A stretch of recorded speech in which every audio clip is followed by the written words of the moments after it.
Opinion: the generative artificial intelligence art trap. While AI-generated Studio Ghibli-style images might look stunning, we must question the cost of participation.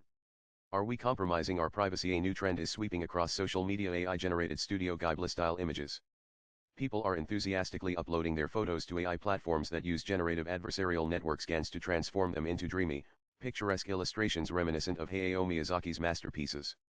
But while these AI tools promise whimsical results, they come with serious risks that users rarely consider. Nan and I have spoken and written extensively on how to act and interact on the internet. Interestingly, that is where we usually are most of the time. Many AI models, particularly those using GANs, require vast data. Uploading personal photos to AI services may seem harmless, but it often comes at the cost of your privacy. Once uploaded, your images can be stored, reused, or sold to third parties without your knowledge. Given the lack of stringent data protection laws in many countries, these images could be used for unintended purposes, including facial recognition databases, deepfake technology, and even synthetic identity fraud. Furthermore, AI services often have vague terms of service, allowing them to use your uploaded photos to train future models without explicitly informing you. This means that even if you delete the image later, the AI may have already learned from it, making its impact irreversible. Nanan: for years, social media giants have been profiting off user-generated content. Dr. Shoshana Zuboff calls it surveillance capitalism. Platforms like Facebook, Instagram, and X, formerly Twitter, have become treasure troves of images, places, and things, all uploaded voluntarily by users.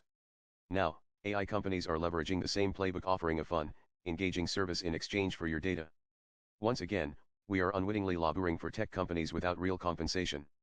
I would call it generative capitalism to encapsulate how AI companies monetize user-generated data and creativity by leveraging unpaid digital labor to refine their generative models. It can later be commercialized through licensing, subscriptions, or data sales, transforming unpaid labor into profit under the guise of convenience and entertainment. Tech companies disguise this data collection as a harmless, enjoyable activity, much like how social media platforms trained us to share our lives for likes and validation. But in reality, our participation fuels their revenue streams while leaving us with no control over how our personal data is used in the future. Nan and Mark Twain's The Adventures of Tom Sawyer offers a perfect analogy for our behavior, a story that my mentor Mr. Rodney Ryder shared with me. In one famous scene, Tom convinces his friends that painting a fence is a privilege rather than a chore, a task that was assigned to him by Aunt Polly. They end up doing the work for him, thinking they are lucky to do so. When I think of it critically, AI companies persuade us to hand over our images, disguising them as a fun trend or an outcome that instigates the fear of missing out FOMO among us. In reality, we enrich their data sets, improve their AI models, and allow them to monetize our personal content. The more people participate in these AI trends, the more refined and accurate the AI becomes. The unpaid labor of millions of users allows these companies to enhance their technology, making it more powerful and potentially more dangerous in the wrong hands. Nan and beyond privacy concerns, there's another crucial issue at play: intellectual property rights. Many of these AI tools are trained on thousands of images without the consent of the original artists. Studio Ghibli has spent decades refining its signature style, yet AI models can now replicate it in seconds, without compensating the original creators. This raises significant ethical and legal concerns. If AI-generated images can mimic an artist's style perfectly, what happens to the livelihood of illustrators and animators? Already, artists have started pushing back against these AI models, arguing that they are trained on copyrighted works without permission. Some have filed lawsuits against AI companies for using their art without consent. However, the legal landscape is murky, and current copyright laws struggle to keep up with rapid advancements in AI-generated content. The broader implications are troubling. Will artists become obsolete if anyone can generate an image in a famous artistic style with the click of a button?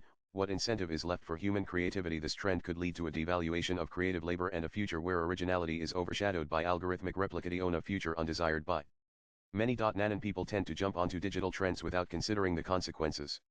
AI-generated images might seem harmless now, but we've seen similar trends take a dark turn in the past. Consider how AI-powered face morphing apps led to manipulated images being used on adult websites without consent. Many individuals, particularly women, have found their photos altered and weaponized against them.